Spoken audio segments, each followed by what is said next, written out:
dia itu pernah ngevakuasi 5 pendaki yang meninggal di puncak. Itu ditaruh jenazahnya di pos 5. Kondisinya yang anehnya ketika, jadi kan meninggalnya di puncak tuh. Jadi dievakuasinya pas udah keambil semua tuh ditaruh di pos 5 gitu ceritanya. Tempat pos 5 menurut kata dia itu emang ada kakek-kakek dan nenek-nenek. Ternyata.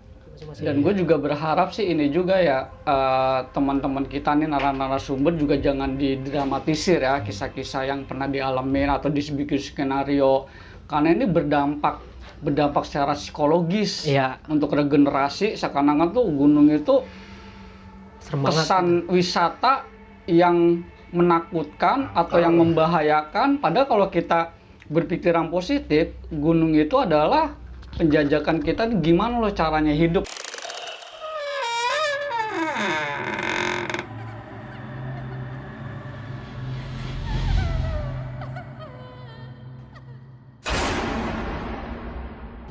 Nah sekarang nih, lu kan dari lu udah.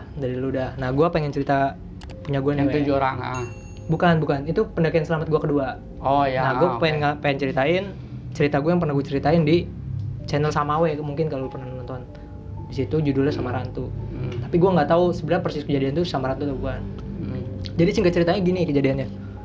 Dari awal di pos 3. Nah sebelumnya gue ceritain ini tuh gue naik sama teman SMA gue. Iya. Berapa orang nih? Gue ber-5 waktu itu. Tapi lu ketemu rombongan lain? Enggak. Jadi pada saat itu lu kayak rumah sendiri lah. Yes. Ya? Enak loh, berarti lu beruntung. Pas di pos 3 kita nge-camp. Jadi pas temen gue ngencing keluar di pos 3 lu udah buka tenda? Ini ceritanya gue cerita agak singkat aja ya. Di momen-momen tertentu aja nih. Pas di pos 3 ini salah satu teman gue namanya Revaldi. Nah dia ngencing di pojokan. Rere cewek cowok? Cowok. Revaldi. Ada yang bisikin kayak gini, jangan di sini gitu, jangan di sini. Nah dari situ dia ngibrit ke tenda, set. Suara cewek bisikan, apa cowok? Cewek. Oh cewek. Bisikan, set masuk ke tenda, panik dia. Itu sekitar pos 3 ya? Pos 3, itu pos 3. Berarti jalan setapak dong, maksudnya nggak ada celah-celah kan? Nggak ada. Nah pas ini ceritanya udah malam nih, udah agak malam, udah pengen tidur kita. Nah pada waktu itu kita emang ngecamp di pos 3 dan pas dia balik, dia ngomong nih ke kita nih, kan gue ber-5 nih, kan ber-4 di dalamnya. Gue ada yang bisikin, kata dia gitu. Bisikin apaan kata gue? Jangan di sini katanya kita, kata dia gitu. Biarin aja kata gue, tapi gue nggak pernah, gue sih selalu nganggap bodo amat tuh. Nggak lu gubris lah. Iya, nggak gue gubris. Nah pas kita tidur, suara itu ngelilingin tenda kita semua dengar. Itu kondisi malam? Malam, kita udah mau tidur. Kejadian yang tadi jangan ngencing itu jam berapa? Itu jam berapa? Jam 8, jam 9. Oh udah malam dua-duanya? Udah malam. Jadi pas kita udah nge-camp, dia pengen ngencing, banget tenda, nah kita tuh harusnya tidur kan. Nah suaranya itu ada lagi. Jangan di sini. Itu ngelilingin tenda. Jangan di sini. Gitu. Temen gue pada ketir juga kali, udah takut ya. Gue kirain ini yang dia kencing di situ, maksudnya nggak boleh kencing di situ gitu. Nah pikiran gue juga kayak gitu, maksudnya lu ngencing salah tempat kali. Iya, gua. salah tempat. Nah pas kita masuk lagi dan gue cuma setenda waktu itu. Itu padahal pos 3 ya? Pos 3 doang. Yang notabene untuk sekarang ini buminya kan Samarantu. Mungkin kalau di Selamat kan seremnya Samarantu gitu ya. Iya. Itu gue di pos 3. Wah itu pada waktu itu gue langsung tidur, paksain gue tidur. Tapi gue sebenarnya sempat kepo, gue keluar, nggak ada suara, nggak ada apa-apa. Gue keluar nih, nggak ada apa-apa. Nah akhirnya. Tapi lu denger juga semuanya itu? Semuanya. Jadi suaranya tuh bukan ngelilingin tenda. Kesan-kesan tuh suaranya kayak di luar tenda persis ya? Itu. Nah suaranya nih, ini tenda nih. Ini tuh bukan keliling gini, jadi kayak dari berbagai sisi sama sih. Iya. Kalau keliling kan mungkin suaranya muter gitu. Ngerti. Semuanya pada bangun dong? Bangun, itu kondisi belum tidur. Akhirnya pada tuh kita maksain buat tidur tuh. Maksain buat tidur. Nah, akhirnya pada malam itu selesai lah waktu itu. Terus akhirnya kita naik lagi. Nah, kejadian kedua di pos 5. Flashback sedikit pos nih. Rumah. Nah, pos rumah. Pas kita sebelum gua naik dari Tegal, gua seperti biasa izin sama Lik Iis kan. Iya. Lik Cilok. Lik, gua pengen sendiri nih. Tadinya gua pengen sendiri, Selamat waktu itu. Kata dia jangan dulu dah, ntar aja, kata dia gitu. Yeah. Itu gue inget banget H+2 lebaran. Lebaran tahunnya 2015 nggak salah deh. Nah gue bilang, ya Lik udah nanggung banget, udah bawa keril, gue bilang gitu. Gue udah bawa tenda, udah bawa kompor. Udah ready lah. Ready banget. Nah Pas malam tiba-tiba temen gue nelpon, pas banget dia mau ke Slamet. Nah gue mau ke Slamet, akhirnya bareng. Nah jadi kayak gitu cerita singkatnya kenapa gue bisa bareng berlima. Nah sebelum nyampe di pos 5, perjalanan kita ke pos 3 ke pos 4, jadi ternyata pas malam itu si Revaldi ini nemuin batu.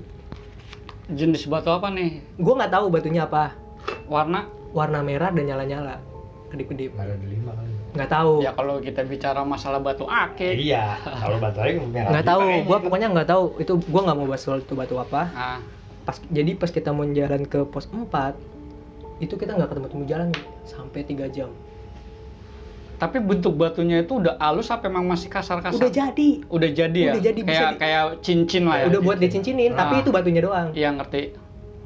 Nih, terus pas kita nyasar itu, Itu ketemu di semak-semak apa di tengah jalan? jadi dia pas ngencing ada di sebelahnya dia. Oh, jatuhnya di semak dong, Iya. bukan di perjalanan. Nggak tahu, jadi dia pas abis denger itu set, sekilas ada nyala-nyala ini. Cahaya. Langsung Diambil sama dia, tapi dia nggak ngomong malam itu. Oke. Nah, pas kita jadi trek ke pos 4, itu kita nyasar selama 3 jam. Terus gue bilang, nih ada apa nih? Gue bilang gitu kan. Maksudnya nyasar itu lu bisa, Nggak ketemu pos 4-nya. Jadi padahal jarak pos 3 pos 4 kan nggak lu tahu jauh ya? sendiri, Nggak pos terlalu jauh Bambangan lah. itu yang paling jauh 1, 2, 3, Iya. 4, 5, 6, 7, 8, 9 tuh Deket-deket semua. Jalurnya gitu-gitu aja, Pak. Jadi gue patokan satu pohon nih, itu pohon itu ya nggak ketemu pos Tapi 4. Dan- lu udah ngelewatin pohon Dan itu. lu emang Udah, nyiriin. dan gue ngiringin Nyiriin ini kok kesini lagi gitu ya? Itu berapa jam? 3 jam. Dari jam berapa sore tadi? Gue pokoknya naik tuh jam berapa ya, gue lupa. Lu rencana mau sunrise berarti lu tengah malam dong? Nggak sunrise. Jadi pas dari pos 3 itu Kan kejadian fisik kan malam-malam Fisik kan tuh, malam. tidur. besoknya gue mau jalan lagi. Nah itu jam berapa? Gue lupa jalan tuh sekitar pagi. Kalau niat mau sunrise itu kan berarti antara jam 3 jam 4. Iya. Berarti lu mungkin kalau mau pagi jam 5-an lah ya. Nah. Karena kalau udah di atas itu kan Enggak, jam itu kita 5. santai. Naiknya tuh emang santai, Iya. nggak ngejar sunrise. Ya gue ngerti, jadi patokan gue itu aja. Kalau lu semua mau lupa, berarti lu antara jam Iya. 5-an lah mulai start. Pokoknya gue start itu pagi seinget gue. Nah, gue nyampe di pos 4 itu setelah 3 jam dari itu. Nah, sedikit flashback ya. Setelah 3 jam gue yang tadi gue bilang gue nyasar, Revaldi baru ngomong, nih gue nemuin batu. Malam-malam itu, yang pada saat dia mau kencing. Udah pagi. Enggak nemu batunya. Nemu batu ya. Iya maksud gue itu. Iya. Yang dia pada saat kencing malam berarti dong. Berarti Iya. diinepin dia semalam lu Iya, tidur ya. batu. Kantongin sama dia. Batunya itu dikantongin. Nah, pas di kantong nih dia pas kita nyasar dia baru ngeluarin. Gue nemuin. Oh kejadian 3 jam. 3 jam. Lu yakin 3 jam? Yakin gue 3 jam. Karena Itu gue punya jam. Waktu yang lama loh. Lama, kan gue bilang. Tapi normal nggak nih? normal. Karena gue baca nonton di channel yang lain nih, itu ibarat kata ada rumus waktu di alam gaib itu jam sekian, di normal durasinya jam sekian gitu loh. Karena pada waktu itu kan menurut gue siang ya. Mungkin agak kurang masuk akal ketika nyasar siang menurut gue. Iya, oke. Menurut gua. Oke, gue ngerti. Nah, pas waktu itu udah 3 jam nih, gue udah matokin nih dari jam berapa waktu itu, jam 8 apa jam 9 gue lupa deh. Jadi begitu sadar ngeluarin batu udah jam Udah jam sekitar siang jam 11 jam 12. jam 11-an, Iya. oke. Jadi pas kita nge-track jam 8 apa jam 9 Udah gua lupa. terang lah pokoknya. Udah terang, biasa packing pagi kan, Iya. jalan. 3 jam dari jam 8 atau jam 9 itu. Iya. Nah, kita nggak ketemu sempat. Pokoknya di antara pas udah 3 jam itu, terus gue baru bertanya tuh, ini kenapa nih? Gue bilang gitu. Mulai pada sadar lah ya, Iya. 3 jam loh. Akhirnya sadar dengan pohon yang sama, mengerikan juga sih. Terus gue bilang, nih lu pada ngapain nih? Gue bilang kayak gitu ya. Hmm. Nggak mungkin dong kalau misalnya kita nggak ngapain tuh sampai kayak gitu, ya kan? Logikanya kan ada sebab akibat Iya. kan, maksud gue. Ada sesuatu lah. Revaldi ini ngeluarin batu itu. Bilang gue nemu ini. Lu nemu apa di mana? Gue bilang gitu kan. Lu kalau ada apa-apa jangan diambil men, gue bilang kayak gitu. Oke. Akhirnya pada waktu itu gue ambil batu itu, gue balikin ke pos 3. Dan pos 3-nya itu gue ketemu nggak nyampe sampai berjam-jam. Turun mungkin cepet ya. Dari pos 4 ke pos 3 berapa lama sih? Apalagi turun gitu kan. Iya. Apalagi kondisi panik ditambah. Iya. Itu bakal lebih cepat. Nah, pas gue tak langsung naruh batu itu di semak-semak. Bukan temen lu yang suruh naro? Enggak, gue yang naruh. Emang lu tahu lokasinya di mana? Gue asal pokoknya Oh, yang penting ada di daerah pos 3 lah ya. Makanya gue nanya, lu nemu di mana? Di pos 3. Udah, gue taruh di asal semak aja di pos 3. Pokoknya nggak jauh dari pos 3 lah, oke. Karena tempatnya di situ. Iya.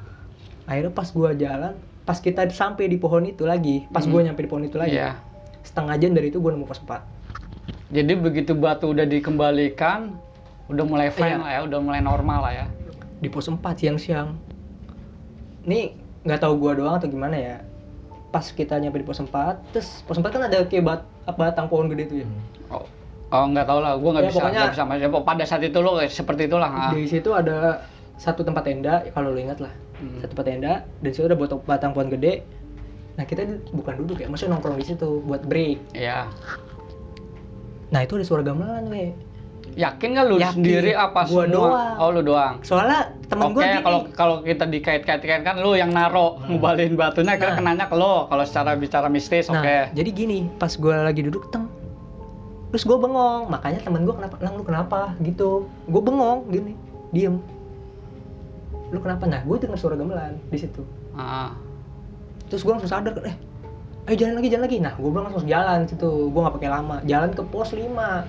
Pada waktu itu gue nggak tahu ya emang terlalu santai itu gimana ya, itu jalan lama banget tuh ya, sampai di pos 5 nya gue sore, dari pos 3 lu bayangin. Kan pos 3 lu sekitar jam 11-an karena jam Jam 11 jam 12 lah. Ya jam 12 lah taruh lah ya. Nah, Dan lu dari pos 4 ke pos 5 taruhlah kita bicara normal sejam mau masalah ya. sejam, gue Kalau- nyampe jam 3 sore. Dengan sebenarnya lu tanpa break atau apa gitu. Udah break. Ya break ya paling semenit 2 Iya, menit. itu Cuman dia. logikanya nggak dapat gitu Nggak ya. dapet.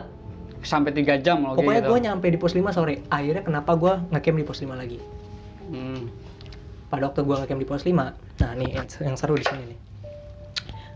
Ngecamp di pos 5 seperti biasa, we. Kan di Lu buka tenda di dalam rumah apa di luar? Nah, karena pos waktu itu pendakian sepi, Oke, rumah sendiri yang tadi gue bilang. rumah sendiri. Ah, Dan gua, yang pada zaman itu ya, iya, setelah gue balik lagi ke Selamat kedua kalinya, sebelum itu kan nggak ada warung. iya. Gue masih bisa ngelihat pemandangan Sidoro Sumbing ke depannya. Ah, Ya kan? Pas gue balik kedua tuh udah nggak ada tuh. Warungnya udah ada maksud gue. iya. Nah, pas pertama itu, nah gue duduk di balai tuh pas sore. Akhirnya gue memutuskan bangun tenda di dalam bedeng. Hmm. Karena sepi. Tapi jangan diikutin. Karena bedeng itu bukan tempat buat bikin tenda. Tahu gua. Nah, itu gue salah waktu itu. Gue akuin gue salah. Gue juga pernah. Nah, Karena gua waktu itu kayak rumah sendiri. nah, maksud gue itu. Iya. Karena Jadi sumpama emang ntar ada pendakian penuh ya kita mau nggak mau ya kita buka di luar. Tapi Itu hangat- untuk hangat untuk juga kan di situ di dalam kan hangat ya. ya lumayan sih. Maksudnya Ya. itu kalau emang lu nyaman sah saja. Cuman begitu ntar tiba-tiba rame lu bongkar, lu buka Nah, tenda maksud di gue luar. gitu. Nah. Itu kan karena kondisi. Oke, gua ngerti itu. Nah, akhirnya gue bangun di dalam ya. Karena tenda yang ada dapurnya itu butuh space banyak ya. Akhirnya gue bangun tendanya doang ya. Jadi dapurnya nggak kebangun nih. Kebayang nggak? Jadi kan ada cover tenda tuh. Ah, Yang akhirnya ada frame lagi yang buat bikin dapur. Iya. Nah itu nggak gue pasang. Karena butuh space banyak. Kebetulan bedeng itu kan rada sempit. Akhirnya gue bangun tendanya doang lah waktu itu. Nah pas malam itu kita break nih masak. Ini kita udah habis maghrib ya. Ini dengan pendakian yang sama tadi itu Pendakian kan, sama. yang batu tadi itu Iya. kan. Nah, pas kita break di situ, nah maghrib, abis sholat maghrib, nah gue duduk di bedeng tuh, kan ada tuh di dalam ya, ada tempat duduknya juga kan. Gue duduk ngerokok di situ ya, ngerokok sambil main. Itu pada situ emang belum ada warung ya? Nggak ada. Ya, Waktu itu tadi lu kan sempet cerita ada warung tuh, makanya itu yang kedua kalinya itu kan lo yang ya. kedua kalinya. Oke. Yang pertama gue nggak ngerasain ada Makanya warung. gua agak sedikit kurang paham nih tadi Nah. cerita kok ada warung gitu. Nah. Oke. Nah pas gue, nah malam nih, gue ngerokok di bedeng ya kan, sambil bangun-bangun lah nikmatin udara ya kan. Nah tiba-tiba alarm HP gue bunyi nih, sholat isya. Iya. Nah gue sholat sebelah tenda Iya. sholat sebelah tenda. Pas gue habis sholat, gue beresin matras lah. Nah temen gue masih masak-masak tuh. Akhirnya gue ke dalam, matras gue taruh dalam. Lu kuat juga ya sholat di luar ya? Padahal dingin gitu. Gue sholat. Nah tenda kan gue bilang sempit, Iya, oke. gitu kan. Dan menurut gue bedeng tempat terbagus untuk sholat karena di samping angin banyak Tahu, jarak tahu, masuk, tahu. ya gitu kan. Nah akhirnya tuh gue masukin matras, set. Pas gue keluar, ada bau bapak duduk di bedeng itu Di dalam. di dalam tempat gue ngopi. Setelah sholat apa lu? Setelah sholat isya. Maksudnya lu sholat isya lu masih kan selesai sholat biasanya baca-baca doa atau lu udah Jadi, beres-beres? Ini gue udah beres-beres. Oke. Matras udah gue masukin. Oh, lu udah sempat keluar dari bedeng, dari selesai sholat lu masuk lagi. Ah. Oke. Terus akhirnya Lu sendiri tuh masuk bedeng? Gue sendiri. Iya. Di bedeng di tempat duduk itu gue sendiri. Iya. Teman-teman gue di dalam tenda. Oke. Nah akhirnya pas gue sempat duduk lagi. Nah pas gue masuk ngambil HP, gue pengen main HP ya gitu kan. Gue balik, nah itu ada. Emang ada sinyal? Ada, enggak maksudnya buat dengerin musik. Oh iya. Waktu itu zaman HP jadul juga kan, maksudnya untuk.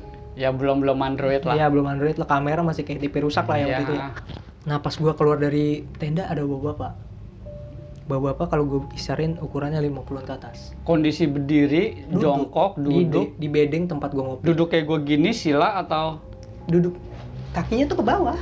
Sila? Enggak sila, kalau sila kan gini. Pakaiannya. Nah pakaiannya baju Jawa we. Oke ya. Celana bahan, pakai sarung, dan gue inget banget pakai ikat di pala.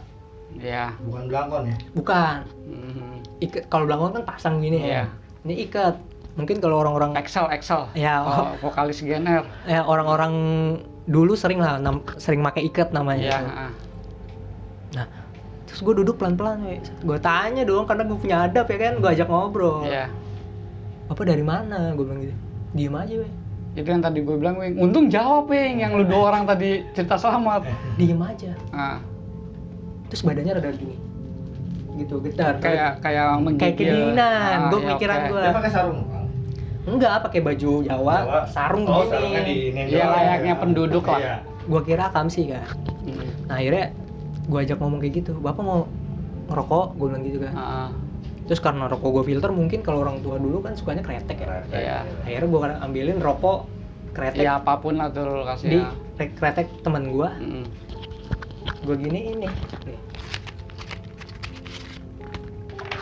Nih Pak rokoknya.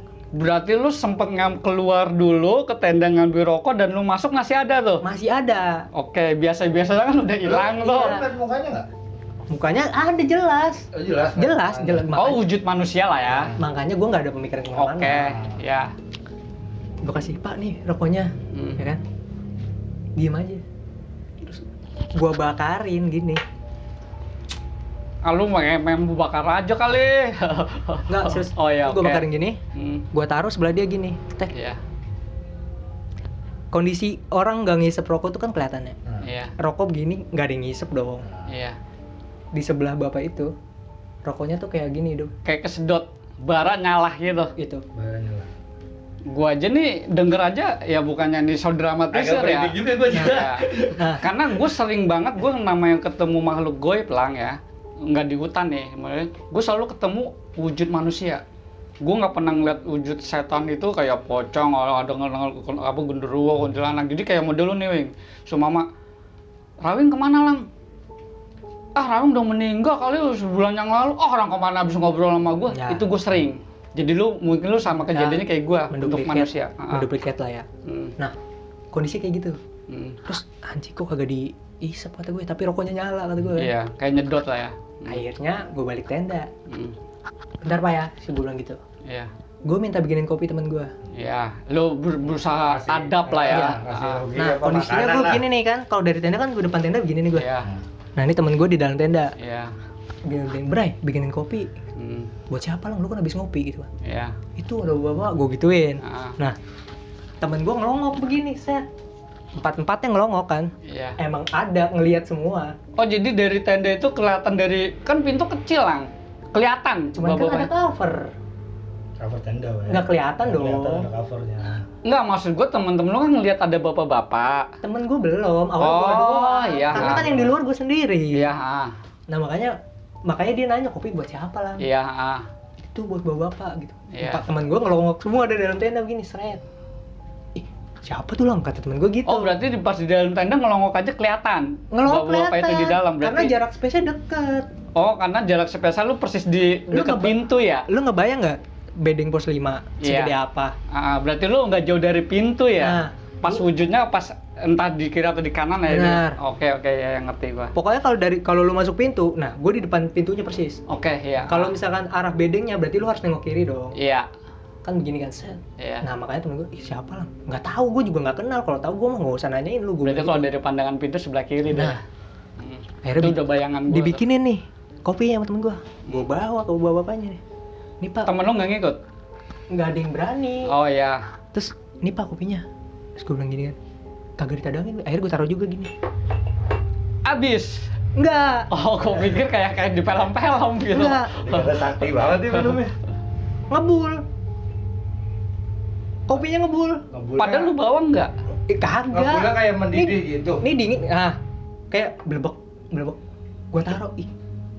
Makin serem aja kata gua ya. Nggak didramatisir kan ini? Kagak. Oke. Karena ini cerita udah gue ceritain sebenarnya. Aha. Makanya gue sharing nih. Iya. Kan lu selamat gue Iya. ceritain cerita gue. Rokok dengan masih kondisi sama, masih ngebul. Rokok nih Tapi masih. rokok udah setengah apa masih panjang? Yang gue bingung itu, kenapa dia baranya nyala tapi baranya segitu-gitu aja, we. Mungkin karena kretek, mungkin pemikiran gue.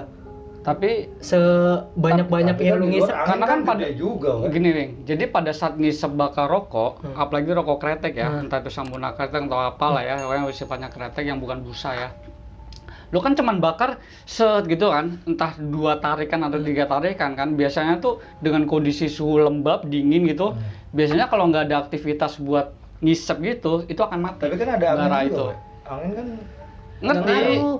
Jadi kondisi kelembabannya ini loh, Bang, yang bikin Iya. bisa mati gitu bara rokok. Tapi itu nggak mati dan nggak berkurang, yang gue bingung. Segitu-gitu aja Segitu-gitu baranya. aja. Nggak ada berabu-abu. Nggak ada. macan. Oke. Terus yang gue bingung, kalau misalnya ngisep mulu kan abunya nongol tuh ya. Iya. Itu nggak ada, we. Akhirnya dari situ, ini bukan orang kali. Dalam hati gue mungkin ini, Lu sadar udah mulai tuh. mungkin ini dalam yang dibilang sama Liki Is nih. Mm-mm. Gue nggak boleh kesini nih kayak gitu. Cilok lah. Iya, cilok. Gue bilang apa, we, Pak? Yang penting kopi udah merokok udah gue kasih nih. Iya. Pak, saya ke dalam dulu ya. Ceritanya gue mau naruh HP nih. Heeh. Ke Nanti tenda maksud lo kan? Nanti gue temenin lagi. Gue nggak ada yang takut we situ, we. Iya. Nggak tahu kenapa tuh gue. Di dalam tenda, gue taruh HP. Set, pas gue keluar udah nggak ada. Tapi rokoknya masih ada sama kopinya. kopi masih ngebul nggak tuh? Udah nggak, udah biasa aja. Cuman nggak berkurang. Kopi nggak berkurang. Rokok mati. Rokok masih hidup. Masih nyala. Dengan kondisi yang sama. Dengan kondisi yang barangnya. sama. Heeh. Nah, jadi ceritanya gue, tapi gue dalam hati gue bertanya nih, bawa bapak mana ya kata gue. Tapi gue masih kepo kan, nggak Iya. mungkin dong. Tapi lu tiba-tiba. sadar kan, wah nih gue ketemu hal yang gaib nih. Sekarang kalau logikanya, we, Hmm. dia kalau mau keluar tenda, keluar pintu bedeng, harusnya ada depan tenda gue dong. Ngeliat lah paling enggak lah. Itu bunyi kaki ada harusnya. Iya. Ini nggak ada. Pas gue lihat, nggak ada. Kata gue, bawa bapak mana kan? Tapi gue Lu begitu keluar dari rumah bedeng gitu nggak ada jeda ini kan, tiba-tiba lu langsung nengok belakang, oh udah nggak ada gitu kan. jadi kan gue naruh HP di Iya, dalam cuman tenda. naruh ya. Pas gue keluar lagi nggak ada, udah nggak ada. Ya hitungannya nggak ada hitungan berapa detik lah. detik nggak ada. Iya, ngerti gua. Nah pas gue keluar, tapi gue masih penasaran tuh. Nah pas banget gue kebelet kencing nih we, ceritanya. Jadi gue arah bedeng, Air. bedeng nggak ke arah mata air. Oh, iya. Ke arah mata air kan ke seberang lurus tuh. Iya, Gue belok kiri ke arah turun. Oh iya, yang dulu ada Iya. zaman gua balai-balai apa kayu itu. Nah pas gue lagi ngencing kan, gue ngencing set sambil ngerokok gini set. Pas gue nutup, bapak-bapaknya di belakang gue. Wah, astagfirullahaladzim, gue kan kaget ya. Nah, tapi temen lu nggak ada yang tahu. Temen gue tuh nggak ada yang berani. Ya nggak masa pada saat lu Di tenda semua. Ya, Padahal iya, gue iya. sempat bilang pas bapak-bapaknya masih di dalam, Iya. tuh bapak-bapak suruh ke dalam aja ya. Ogah kata temen gue gitu. Hmm. Tuh kasihan kedinginan, gue bilang kayak gitu. we. Oke, ya. Tuh pas gue lagi ngencing gitu, ada di belakang gue. Wah, astagfirullah. Nah, bapak-bapaknya yang gue nggak sangka dia minta anterin, we. Dia ada interaksi ucapan. Di situ dia baru ngomong, Hmm. gini, kamu mau anterin saya nggak? Gitu. Selalu jawab nggak? Gue jawab, Oke. gini, anterin kemana pak? Nah, gue nggak tahu dong anterin kemana nih ya. Kan? Iya. Ya spontanitas lu Terus jawab kata kemana gitu pasti kan. Udah nggak apa-apa, ikutin saya aja. Gue anterin, Naik. Arah naik apa turun? turun. Enggak, gua aja merinding, jujur. Sumpah, gua merinding. Gue juga. Karena gue juga. Gua karena pernah Gua- hal-hal yang gaib, gua udah ya bukannya sosok ini ya bersyukur juga gua nemuin makhluk makhluk gaib ciptaan Tuhan lah. Nah, dari situ gue anterin, Arah naik turun. arah turun. Oke. Gue ngitung dari situ jam 7.15. Isa tuh ya. Pokoknya gue tuh ambil Jam 7.15. gue habis sholat waktu itu jam 7:10 we. Ya pokoknya Isa Jadi- jam 7, lu antara setengah 8 Jadi- bilang jam 8. Jadi setelah gue ngasih kopi itu nggak berlangsung lama di dalam, sekitar 10 menit. Ya. Setelah kencing itu Taruh setengah 8-an lu nganterin turun. gue ngikut dia jam 7:15 dan dikit lah. Ya sekitar segitulah. Nah. Gue anterin dan jalannya sama seperti orang biasa, Normal-normal aja. normal. Gue liatin Dia pakai kakinya sendal ya? pakai sendal Ya. dan gue liat kakinya napak. Wah, ini mah orang nih. Lu bawa senter dong. Bawa headlamp. Dia Gue pakai headlamp. Nah dia itu pakai headlamp oh dia normal kayak layaknya penduduk ya, bayangan lu, makanya lu agak apa? Ini goib enggak gitu ya? Waktu lu kencing itu dia pakai headlamp. Pakai headlamp. Oh berarti lu kaget ngeliat headlampnya? Headlampnya tuh ke bawah gini. Jadi kayak muka serem gitu sih. iya. Makanya gua kaget. Ya. Nah, pas gua ikutin, tapi jalan cepet banget we. Nah, Jalan cepet banget. Nah yang gue bikin gue merinding nih, gue nganter tuh dari pos 5 nggak jauh 10 menit. Menurut lo di mana? Kalau 10 dari pos 5 keturun ke bawah 10 menit, bisa Iya. sampai pos 4 nggak? ya belum dong, masih jauh dong. Belum. Masih jauh kalau cuma lu jatuhnya 10 menit, ya makanya gue di gunung itu, gue sekarang berpatokannya bukan waktu lang, tapi langkah. Lu ya langkah bukannya berarti kita ngitungin langkah berapa ribu langkah, maksudnya kira-kira lu gue udah 100 langkah nih. Karena kalau waktu susah, kalau gue sekarang. Itu bicara langkah. Kalau soal speed, nggak tahu dong. Nggak tahu ya. Oke, lu bicara speed, tapi langkah kan nggak dibohongin. Lu mau speednya kayak apa ya, langkah semakin cepet dong, semakin banyak. Jadi tuh langkah itu nggak akan pernah bisa dibohongin. Iya maksud gue kalau langkah biasa. Kira-kira ada seratusan atau ribuan Lebih. langkah nggak? Nggak nyampe 1000 lah. Ratusan langkah ya. Ratusan. Oke lah, jadi sumama gue perbandingan kita tarik garis lurus miring ya. Sumama garis lurus 30 cm nih. Lu kira-kira oke, anggap aja ini penggaris nih. Dari pos 5 lu turun menjelang ke pos 4, arah pos 4 kan turun kan. Kira-kira lu sekitar 5 cm, berarti lu ada di titik 25 cm. Ibaratnya gitu loh, masih seperempatnya dong. Seperempat mau nyampe ke pos 4, ya segitu bayangan gua kalau emang lo. Bayangan lo? Nah yang aneh tuh gini, gue nyampe, gue nggak tahu ya di arah pos 4 pos 5 tuh setahu gue nggak ada warung. Padahal lu lewatin aja tadi. Enggak dong harusnya. Iya. Nggak ada Ini warung. dengan kondisi malam ya. Kondisi malam yang tadi gue bilang 7:30 itu. Itu lu jalan terus apa ada Jalan jedanya? terus nggak ada break. itu sampai pos 4 loh. Nah entar dulu. Oke. Pokoknya pas gue nyampe itu gue datang sebuah rumah. Itu gue nyangkanya warung Padahal gue nggak ada warung dong. Di pos 4 ya. Lu pos 4 ke pos 5 ada warung nggak? Cuman bayangan lu ini udah pos 4 nih ya. Gua kenapa itu pos 4 ada 2 pohon gede Iya. yang jadiin, karena gue lewat Patokan harusnya kalau- gue ngeh. Kalau channel sebelah itu, channel kawan kita itu kayak semacam pintu gerbang. Nah, Itu. Pohon kayak pintu Sama gerbang kayak ya. gue juga. Nah itu gue nyampe pokoknya Itu dia dengan tuh 10 menit. 10 menit. Lu bawa jam bener-bener. Gue bawa jam dan gue ngelihat jam di situ doang. Ya. Pas gue nyampe, gue datang di sebuah warung, tuh ada halamannya ada pagar gitu kayak rumah kampung gimana sih? Rumahnya gede. Kalau dibilang gede berapa? Ya layaknya rumah penduduk Jawa lah. Makanya kenapa gue bisa bilang itu kayak warung, modelnya emang kayak bambu, anyaman. Ya pokoknya ada bangunan nih. Cuman logikanya kalau kita bicara normal kan pos 4 nggak ada apa-apa. Berarti bener-bener kayak di warung Cilember gitu ya? Pokoknya warung-warung. Ya Kayak warung kayak gitu kan ada iya, tuh. maksudnya Di buku itu tuh. gini loh. Dengan penglihatan dia nih dari yang pos 3 ketemu Batu, lewatin pos 4 kan jelas normal, Iya. nggak ada ini. Kok tiba-tiba begitu dia nganterin turun kok ada semacam pandangan dia ini ada semacam rumah atau gubuk. Nah, gue Oke. lanjutin nih. Gue nyampe di situ, bapak itu bilang, makasih udah dianterin ya, gitu. Terus gue lihat ke kanan, rumahnya tuh pintunya kebuka. Di dalam situ tuh kayak ada bedding juga, maksudnya bedding tempat duduk ya. Iya, Yang gue bikin serem tuh ada lampu-lampu petromak di situ. Tahu nggak sih rumah-rumah dulu? iya. Iya, Petromak yang ini kan? Iya, Ah. lampu yang digenjot. Pinjotan, Kayak model pakai di sebelah kiri ada sentir juga tuh, sentir yang kayak obor, bukan obor ya, yang bisa dibikin gitulah. Iya. Di dalamnya ada 5 pendaki gitu, kayak seumuran gua. Itu posisi tidur ya? Apa? Enggak, nih duduk nih, anjing gue merinding. Baris, terus ngeliatin gue gini. Anak muda pantaran Gue lo. merinding ya? Di dalam Ada interaksi nggak? nggak ada, Sama pendaki? nggak ada, dia melototin gue doang. Hmm. Gue merinding deh. Aduh, nih. Iya, oke. Nah, terus gue ngeliat gitu kan, wah anjing, kenapa nih gue bilang gitu kan. Tapi di situ gue anehnya gue sadar. Gue kayak masih nggak bingung gitu, biasa Ngerti aja. gua mah tahu. Nah. Jadi situasi kondisi lu secara akal lu sadar. Masih sadar. Cuman alam apa sih? Jadi kalau bahasa Kayak alam bawah sadar gua alam bawah dimainin. sadar, ya gitu loh. Kayak mungkin alam bawah sadar gue dimainin. Tapi gue posisi itu gue kenapa gue bisa cerita karena gue sadar. Ya. Wah emang serem banget tuh mukanya pucet banget. Tuh ada yang pakai jaket, ada yang pakai baju. Itu gue liat seumuran gue. Tapi gue tas kali. Enggak. Enggak. Ya layaknya kayak dia lagi istirahat di lagi rumah. istirahat doang gitu ya. Tapi di sekitar situ ada carrier-nya juga di Ada dalam. carrier di Iya, dalam. pokoknya layaknya dia Pokoknya kayak singgah lagi di break rumah. deh. Oh, lagi break.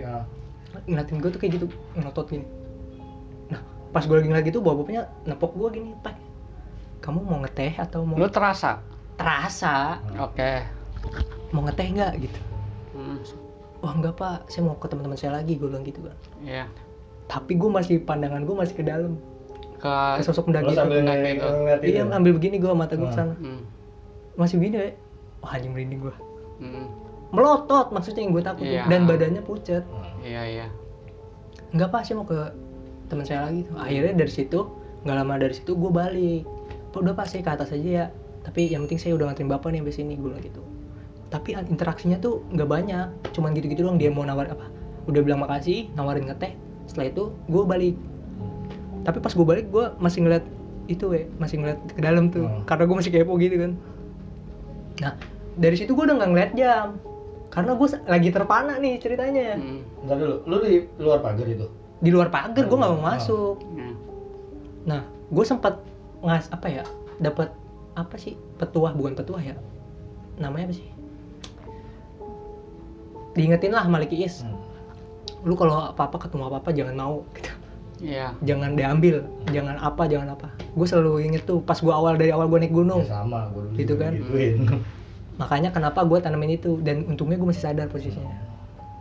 Akhirnya gue jalan ke atas, tapi gue masih sembari ngelirik rumah itu masih ada, dan akhirnya gue bodo amat sama tuh rumah. Iya. Lu jalan biasa tuh posisi nggak? Jalan. Gue nge-track karena gue nggak bawa Iya. tas kan. Nah, sampailah gue di pos 5. Menurut lu gue nyampe pos 5 jam berapa? Seharusnya kalau bicara secepet-cepetnya itu 40 lah atau enggak 30 menit lah. 30 menit. Dengan kondisi malam nggak mungkin 30 menit. 30 menit. 40 Iya. menit. Iya. Berarti jam 8-an lah ya. Mau jam setengah 9. Setengah 9. Gue nyampe di pos 5 jam setengah 2 malam. Cuman bayangan lu tuh seakan-akan itu Sebentar. Tapi lu sampai ngeliat jam nggak? Enggak. Enggak. Pas gue nyampe, teman-teman gue langsung nampar gue gini. Pak, lu ngapa lang? Lu dari mana gitu? Panik. Lu baru sadar ngeliat jam. Pas gue setengah 2. Hmm. Temen gue tuh udah nyampe pos 6, ada yang ke pos bawah, tapi gue nggak ngeliat. Katanya dia nyariin gue.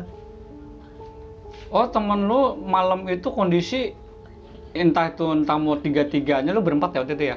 Berlima. Oh, berlima, entah tuh nyari semuanya atau berapa orang? Jadi ada yang ke atas tuh kalau nggak salah 2 orang. Yang satu di pos 5, yang satu ada yang ke bawah. Iya. Nah yang ke bawah tuh gue nggak ngeliat. Tapi mungkin karena kelamaannya mereka udah kumpul lagi di pos 5. Temen lu pas jemput lu itu kira-kira kan banget sekitar 7:30 tuh. Ya, Durasinya nggak lama lu pergi nggak? Lu tanya nggak? katanya sih nggak lama dari gue hilang. Ya sekitar. Setengah jam dari situlah. Kan Jadi nggak lama. begitu lu nganterin bapak itu setengah jam temen-temen lu baru sadar Iya. jemput nih, gitu ya? Nggak, baru sadar kalau gue nggak ada, kan nggak tahu kemana. Iya, maksud gue temen lu tuh mau nyari lu itu di Iya. jam berapa? Di Iya. kondisi jam normalnya dia nih. Iya, Itu jeda sekitar setengah jam. Setengah Lu jam. bilang lama banget nih. Lama. Akhirnya lu nyari dong. karena gue awalnya nggak kencing itu nggak ngomong mereka. Iya. Makanya dia nggak tahu kalau gue keluar dari tenda. Hmm. Pemikiran dia kan gue nongkrong di bedeng Iya. awalnya. Berarti lu nggak bilang? Nggak bilang lu kalau gue mau nganterin. kencing. Dan awalnya mau kencing, Oh, tapi kencing. tiba-tiba Ketemu. dipotong oleh bapak-bapak itu minta anterin dan dia tanpa sepengetahuan teman-temannya anterin aja. Paling nggak kan kalau memang kita masuk akal, oke, wah lu temen gue nih nganterin bapak-bapak ini. Iya. Nah kalau itu namanya kayak semacam apa ya, kalau kata Diego tuh kayak hipnotis. Iya. Nah, pas dari situ gue digamparin, dipeluk-peluk sampai temen gue tuh nangis lu. Gila, kata gue laki ngapain nangis sih lu? Udah gue udah di sini gitu kan. Cuman yang gue bingung gue nggak ada linglung gitu masih sadar-sadar aja. Iya. Tapi dari situ gue bilang udahlah nggak usah dibahas gitu kan. Lu sorry, flashback ke belakang. Pada saat udah nyampe rumah itu jam berapa? Kamu tuh sadar ngeliat jam tuh? Yang rumah yang itu, gue Yang lu nganterin itu? sama Goib itu Ah, setengah jam. 8 lewat dikit. Pokoknya mau jam 8 lah ya. Pokoknya tadi gue bilang 10 menit dari pos 5. 10 menit kalau gue gambarin paling lu seperempatnya Iya. dari bedeng dong. Tapi gua nyampe ya kan? situ. Tapi lu tiba-tiba kok udah nyampe pos Iya. 4 dan itu dengan durasi waktu kalau bicara normal seharusnya kan Nggak masuk. nggak masuk Iya. ya kan, dan lu nyampe situ jam 8 gitu kan, ibaratnya gitu jam 8 kurang ya kan. Pada lu saat lu balik, anggap aja dari jam pos 4 itu jam 8, nyampe sono tiba-tiba udah setengah 2 gitu kan Tapi lu gue sadarnya. berasa dari ketika gue nemuin rumah dan gue balik lagi itu sama waktunya 10 menit doang gue. Jadi begitu lu balik ke sana, Lu kayak lu nganterin waktunya ya? lu kan pasti ngerasa kalau udah nyampe gitu kan. Tahu. Itu. Jadi itu yang tadi gue pernah bahas tadi yang cerita lo kan. Jadi di channel sebelah gue lupa nama channelnya. Dia menceritakan kisah Gunung Selamat juga. Jadi dia bisa ngelihat pendaki-pendaki yang udah Gaib. Iya, Yang udah masuk, nggak ada. Iya, yang udah masuk alam gaib ya kan. Hal itu dia nggak bisa pulang atau apa. Jadi istilah kata si pendaki ini, jadi gue baca komen tuh. Ada komen yang secara akademis lah ya. Jadi dia ngitung-ngitung dari cerita si itu tuh, si narasumber itu, dia perbanding berarti di waktu yang gaib ini sumpama sejam di tempat Tempat biasa. waktu gaib bisa 3 kali lipatnya. Ya. Jadi kayak ada rumus itu loh, gue lupa lah. Iya, benar, Kayak semacam itu. Karena kan nih cerita gue udah selesai nih ceritanya. Nah. Jadi perbandingan waktu dimensi di sana dan di real, Iya. karena pernah ada kejadian di kemarin yang lagi anget si Gibran ini, Guntur. Mm. Dia tuh katanya nggak ada malam ya, siang doang. Tapi dia udah hilang selama 5 hari. Padahal dia baru sehari. Dia ngerasa baru sehari. Ya ibarat kata Baru berapa jam bahkan? belum ketemu malam lah ya. Bahkan baru berapa jam. Iya, karena belum ketemu malam Tapi lah ya. dia hilang katanya udah 5 hari. Tapi dia normal. Linglung Enggak, maksudnya dalam arti dia sampai saat ini masih ada orangnya. ada, Hidup. dia berhasil keluar. Oh. Karena salah satu bukan kuncen sebutannya, ya mungkin bisa Entah dibilang kuncen. apapun lah ya. Ada orang pintar di situ. Dia ngadain ritual mencabut paku bumi katanya. Hmm. Akhirnya setelah itu dia ditemuin di Curug Cikoneng namanya, di Guntur. Akhirnya ditemuin. Makanya banyak YouTuber yang kesana tuh nyari-nyari info. Emang kayak gitu nggak pernah bisa dimasukin akal kan ya? Oke, jadi gini. Di era gua tuh tahun 90-an ya, akhir-akhir 90-an. Jadi pernah ada isu-isu zaman-zaman gue tuh bekas-bekas pejuang lah kayak Kahar Muzakar, ya kan, DITI itu. Jadi banyak-banyak atau ibarat tuh, seingat gue sih sempat isu-isu itu. Jadi pada kejadian pada lari-lari ke gunung lah, kayak perang Sudirman tuh kan, pada ke gunung-gunung gitu kan. Dan itu pendaki dulu kan zaman gua Nokia jadul lah ibarat kata. Ada beberapa pendaki, kawan-kawan gue dulu tuh, kawan-kawan ketemu di gunung ya, itu memang kadang suka nemu bawa bapak, tapi kita nyebutnya kakek-kakek gitu loh. Tapi emang mengarah ke kakek-kakek. Iya, jadi kayak semacam itu. Jadi antara beruntung dan enggak beruntung, bahasa kasarnya gitu lah. Dan kalau ada isu yang sebenarnya lagi, jangan-jangan nih yang pelarian ini nih, cuma kalau logika Nggak masuk. itu kan jauh banget, Iya. berarti umurnya ya Ratusan kita kan tahun. juga nggak tahu dong usia manusia ya kan, iya berarti gitu loh. Berarti hebat juga nih kalau emang masih hidup, bisa bertahan hidup di Iya. hutan gitu loh. Dan gua waktu itu sudah isu-isu itu udah dapat dari dulu akhir-akhir 90-an, dan dari yang lu cerita dengan channel yang sebelah yang tadi gue bilang itu tuh, kok kejadiannya sama dengan wujud Yang ketika ditemukan itu. ya pokoknya orang tua lah ya, dengan kondisi Nah. ada ketemu pendaki, kayak lu kan ketemu pendaki gitu loh. Nah sebelum sana gue agak mensinkronkan cerita nih. Jadi di sini ada 2 versi dari berbagai channel ya.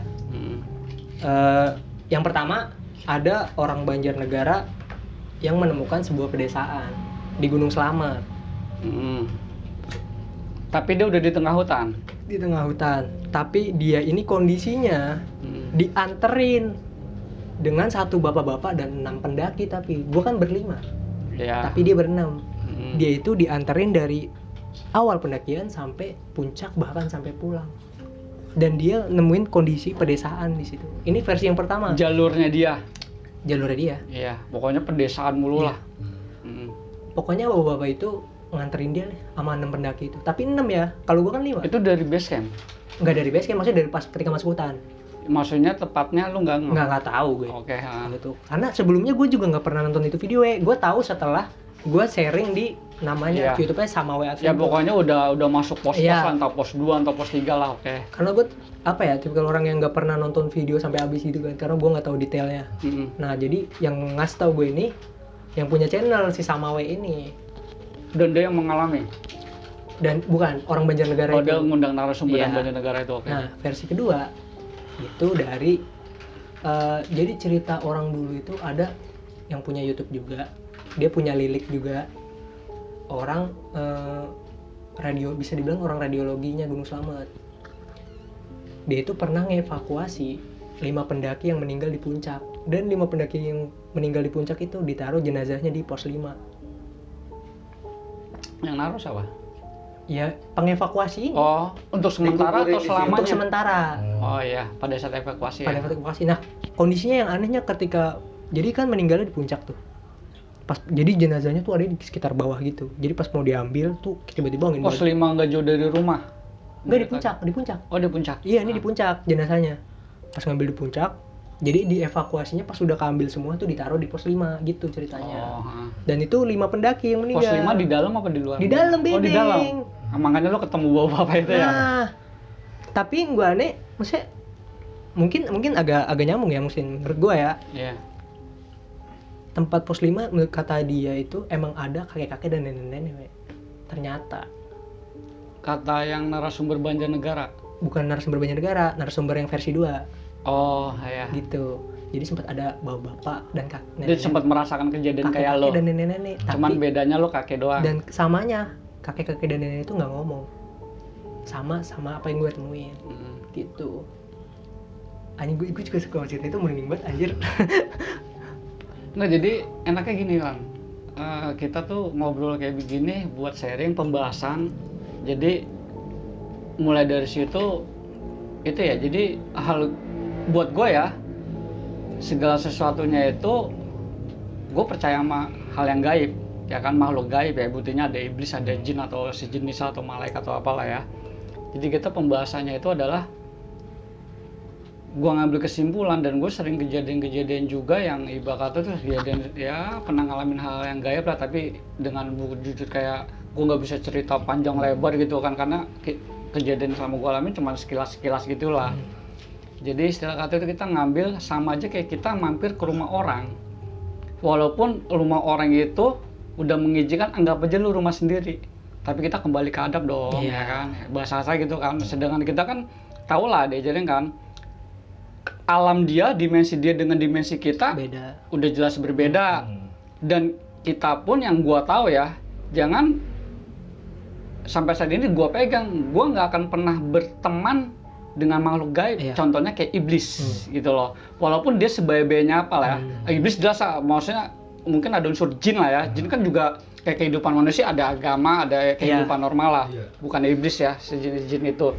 Dan itu gua nggak akan mau berteman dengan jin, walaupun dia baik dan dia berstatus jin itu adalah dia punya agama, walaupun dia Islam atau segala, karena dimensi kita udah berbeda gitu loh. Kita hanya sekedar kenal, sekedar tahu dia mau ngunjungi kita, yang penting kita nggak kebawa ke alam dia. Gue pernah dikasih tahu sama, baru berapa bulan yang lalu lah, temen gue itu si Daus, gue manggil Lamang. Dia kan punya apa, bukan narasumber ya, gue nganggapnya itu dia guru lah ya, guru ngaji ya, bukan guru kesannya lu guru-guru. Cuman dia ya mungkin udah taraf-taraf dia bisa ruqyah atau gimana lah, hal yang gaib. Dan gue dapet masukan seperti itu yang gue pernah baca-baca gitu. Walaupun sebagaimana kita jangan masuk ke dimensi dia. Terserah dia mau ngubungin kita mau ini, yang penting kita jangan terlalu masuk ke alam dia gitu loh. Walaupun dia jin muslim atau apapun itu jin ini gitu loh. Karena dimensinya juga udah berbeda. Berarti saya cukup tahu aja gitu. Cukup tahu. Kalau gue sih yang penting di gunung itu kita punya adab, ya kan? Dan gue juga berharap, bukannya gue berharap nih, permintaan gue pribadi ya, gue seneng nih Lang, kayak gini-gini Lang, kita ngebahas suatu kejadian-kejadian di momen gunung yang sama, jadi buat sharing, bukannya kita buat ini ya, buat perbandingan. Jadi kan banyak tuh komen-komen yang sifatnya ini terlalu didramatisir atau apa ya, walaupun kita juga nggak menginginkan kejadian nyatanya gitu loh. Maksud gue seperti itu. Maksud gue kan siapa sih yang mau kayak gitu kan? Iya. Itu kan maksud gue entah itu beruntung, emang lagi dapetnya di kita aja gitu kan. Ya terserah. Itu kalau mau percaya balik lagi ke persepsi masing-masing. Dan gue juga berharap sih ini juga ya, teman-teman kita nih narasumber juga jangan didramatisir ya kisah-kisah yang pernah dialamin atau dibikin skenario, karena ini berdampak secara psikologis untuk regenerasi. Seakan-akan tuh gunung itu pesan wisata yang menakutkan atau yang membahayakan. Padahal kalau kita berpikiran positif, gunung itu adalah penjajakan kita gimana loh caranya hidup, kan logikanya gue begitu kan, diajarin mandiri, diajarin bersikap, dilatih tentang keputusan, ketepatan waktu, dilatih kebersamaan gitu loh. Jadi jangan, ya gue berharap sih teman-teman gue ini narasumber yang lain pun juga jangan menskenariokan dengan andil berbondong-bondong apa tuh, mau ngambil apa, viewer atau apalah sebanyak mungkin. Itu buat gue juga, gue berharap sih jangan seperti itu, real aja lah. Karena kan sifatnya di gunung itu, ya maaf apa aja bukannya gue so ini ya, jiwa pendaki itu adalah jiwa yang natural seharusnya, yang menyatu sama. Dan gue sampai saat ini naik gunung ya, dari pengalaman gue 3 kali naik gunung pemula, dan gue nggak berani namanya gue menyebut gue sebagai pecinta alam, tapi gue penikmat alam, karena gue nggak sanggup. Kalau gue pecinta alam, gue kadang masih buang sampah sembarangan gitu. Beban berarti ya. Nah, gue juga di sini belajar dari Cue ya. Waktu kita naik ke Merbabu itu kan apa? Gue kan egois kan. Lu tahu gue kan? Yang dari Kopeng. Iya. Nah, gue di situ belajar. Gue di situ belajar ya kan. Tentang naik gunung itu nggak perlu egois. Gue sempet kan egois waktu itu. Lu pada saat itu gue. Kalau bahasa kasar pemula lah. Pemula, ya. Iya pemula. Awal-awal, iya suka-suka naik gunung. Dia cuma suka aja, tapi kita nggak mendalami gitu loh. Harusnya kita mendalami kan. Itu bisa ngatur semua yang ada ya di pikiran lo, ya kan. Kayak gue sana juga, lu tahu sendiri waktu itu gue udah naik ya udah, lu naik aja sendiri, lu bilang gitu. Di situ gue mikir, ya lama-lama ya ntar kebentuk sendiri. Jadi dia nih pernah gue ajak, dia pemula nih, jadi gue mau ngebentuk regenerasi lang. Karena kan angkatan gua di bawah gua udah nggak ada nih, karena gua nggak mau. Dulu kan era 90-an pendaki itu kan lu nggak pasti laut lah yang enak lah, pantai atau apa, itu hak masing-masing lah ya. Karena pada era 90-an itu pendaki itu kesannya tuh orang-orang yang bener-bener jiwa-jiwa petarung lah. Brutal ya. Tapi zamannya gue doang. Iya, makanya regenerasi era lu tuh masih kata maaf aja gitu. Gue bukan membanding-bandingkan ya. Boleh dibilang tuh masih nyaman lah ya, masih asri gitu, masih kebentuk. Dan gue ingin menciptakan lu regenerasi kelanjutan gue nih, karena gue punya peralatan nama cilok tuh kawan gue. Sayang nih kalau nggak ada yang nerusin nih, ibarat gitu. Bukannya gue maksa ya, pada saat itu kan lu pemula tuh, ibarat kata. Jadi lu kekeh nih, kuat. Udah naik aja, gue nggak, udah lu naik sendiri aja. Gua sama temen gua si Bob ini, dia kan lagi sakit tuh ya kan, sampai muntah 2 kali loh, ya kan. Ya kan? Ya itu dari Kopeng tuh. Gue bisa nyanggupin, cuman si Bob ini kan udah, wah lu naik aja berdua, temenin si Rawing tuh, kasihan dia juga kan pengen nyobain naik gunung gitu ya kan, ibarat gitu. Dan dulu gua targetnya puncak. Iya, jadi pada saat itu gua ngambil keputusan. Nah di situ kebersamaan, bukan lu masuk lu nggak nyampe puncak sih, lu rugi banget nggak nyampe itu. Bukan itu sih yang gue ambil. Sekarang kalau gue tanya balik untuk ke mereka, nikmatnya lu selama naik gunung itu oke, gue tanya lu lang, lu selama menikmati naik gunung itu yang berkesan lu dapet ilmunya itu ada di posisi mana? Dari base camp sampai lu puncak deh, momen yang kesannya lu dapet ilmu banget dari alam itu, dari proses perjalanan kan. Di situ kita bisa ngambil tuh. Di situ lu dalam perjalanan itu lu bisa mengetahui fisik lu sendiri, karakter temen lu lagi capek atau gimana, ngambil keputusan break berapa kali. Kalau begitu udah nyampe puncak, apa sih? Lu begitu udah nyampe puncak nih, apa di otak lo, di benak lo? Cuman foto-foto doang, sunrise atau apapun. Habis itu balik ya. Udah itu selesai. Apa ilmunya yang lu dapat? Nggak ada. Ya kan, logika secara akademis ya, walaupun secara bicara secara keindahan alam lu dapat di situ momen. Karena pada saat lu naik ke puncak, apalagi pertama kali lu naik gunung, pleng, baru nyampe puncak. Lu sepersekian detik, entah 1 detik atau sepersekian detik itu lu takjub. Nah itu kalau gue nyebutnya tuh alam bawah sadar lu tuh udah main tuh di situ. Lu udah bisa menyatu dengan alam. Nah tinggal lu penerusannya cara berpikir lu gimana sama alam itu, gitu loh. Pesan yang bisa lu kasih dari pengalaman lu itu kira-kira apa? Kalau gua waktu yang kejadian Keril itu, jadi lu sebisa mungkin buang pikiran-pikiran negatif. Sugesti-sugesti itu juga nggak bagus gitu loh. Sugesti pokoknya lu naik gunung tuh lu fine, tujuan lu ingin menikmati alam. Makanya yang gue bilang, gue nggak berani menyebut gue sebagai pecinta alam, tapi gue ingin menikmati alam. Tahu dong maksud gue menikmati itu, jadi keindahan yang pernah diciptakan oleh Tuhan ya kan, oleh yang Maha Kuasa gitu. Tujuannya lu itu aja. Jadi lu nggak akan berbuat semena-mena, nggak akan berbuat lu seakan gagah-gagahan nih, gue puncang nih, nggak. Pokoknya lu nikmatin alam aja. Intinya ke situ sih kalau gue. Kalau gue kemungkinan sama cuek, tapi gue tambahin sedikit. Kalau emang ada cerita-cerita yang naik gunung serem gini-gini, ya lu nggak usah peduliin gitu loh. Lu kan cuma nikmatin alam gitu kan, nggak yang ya buang lah rasa takut itu, benar we yang lu bilang tadi. Misalnya ada, wah tadi sini ini nih, wah pos ini nih, ya kalau bisa lu buang jauh-jauh. Ya buat saya enjoy mungkin, lu buat nikmatin alam. Pokoknya berbau-bau mistis itu pada saat lu mendaki ya hilangin karena kita ya niat kita cuma nikmatin alam, nikmat keindahan yang Maha Kuasa gitu ya kan. Ya gue sih itu aja, pokoknya buang rasa pikiran-pikiran ada ini udah pokoknya dibuang. Iya, pokoknya berarti intinya ya selagi kita nggak ngapa-ngapain juga nggak bakal ada lah namanya kayak gitu-gitu ya. Iya. Mungkin kan kalau kayak gitu juga kadang ada sebabnya nih, kayak omongan kita kotor. Gitu kan nggak sadar tuh kayak gitu kan. Kayak kita lagi kesandung kayu, wah anjing, ini tempat nih gitu kan. Banyak sebenarnya pelajarannya ya, tergantung gimana lu cara nyingkapin ceritanya gitu kan. Thank you banget pokoknya buat Cuy dan Juang.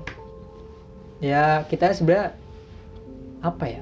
Kalau misalkan patokan kita sebenarnya di Cilok juga balik lagi kan ya. Maksudnya bukan kita menganggap dia hebat atau gimana, karena dia mungkin jam terbangnya lebih tinggi dari kita, apalagi pengalaman yang udah luar biasa gitu kan. Makan pernah gue bilang kalau bilang jangan berangkat ya jangan berangkat, kalau gue nurut tuh sama dia tuh. Ya yang tadi gue bahas. Iya. Sama kayak gue juga. Terus gimana caranya, gue pernah dikajarin cara baca alam, gimana caranya gue misalkan mau hujan nih lu harus kayak gimana gitu kan. Soalnya gue pernah diceritain sama dia, ini cuaca panas nih, tiba-tiba dia pakai jas hujan, itu kan suka aneh gitu kan, tapi nggak lama bener tiba-tiba hujan. Gue nyebutnya tuh hujan gunung. Nah tapi kan kita nggak ada yang tahu ya tanda-tandanya apa. Jadi kalau ngeliat dari bawah nih perkampungan mungkin tuh awan gelap. Awannya udah di atas gitu misalkan. Tapi kan ketika di hutannya kita nggak tahu tanda-tandanya apa. Iya. Gitu kan. Nah gue banyak belajar juga dari dia. Pokoknya ya banyak sebenarnya yang bisa diambil, dan ya pokoknya thank you banget dah udah nonton video ini, dan semoga banyak yang bisa diambil. See you in next video. Tetap di ngobrol.com.